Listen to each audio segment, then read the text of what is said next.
Mga kapuso, napanatili po ng Typhoon Julian ang lakas nito habang kumikilos hilagang kanluran ng Philippine Sea sa silangan ng Cagayan.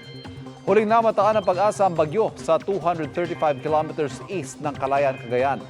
Nasa 120 kilometers per hour ang lakas ng hangin nito at bugsong aabot sa 150 kilometers per hour. Kikilos ito pa northwest sa bilis sa 15 kilometers per hour. Kung hindi magbabagong kilos ito, maaaring lumapit o maglandfall ang bagyo sa Batanes o Babuyan Islands bukas, batay sa forecast track ng pag-asa. Ayon sa pag-asa, posible ring lumakas pa at maging super typhoon ang bagyong Julian.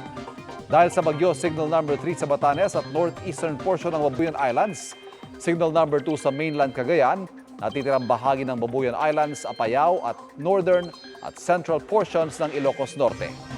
Signal number 1 sa natitirang bahagi ng Ilocos Norte, pati sa Ilocos Sur, La Union, Abra, Kalinga, Ifugao, Mountain Province, Benguet, Isabela, Nueva Vizcaya, Quirino, at sa northern at central portions ng Aurora. Bukod sa malakas na hangin, asahan ng malalakas hanggang matitinding ulan sa mga lugar kung saan nakataas ang warning signal simula ngayong araw. Batay sa datos sa Metro Weather, light to torrential rains ang mararanasan sa malaking bahagi ng Luzon mula Lunes hanggang Miyerkules. Posible rin ang pagulan sa Metro Manila. Light to intense rains naman sa ilang parte ng Visayas at Mindanao. Mga kapuso, patuloy na tumutok sa mga balita. Mag-subscribe sa GMA Integrated News sa YouTube.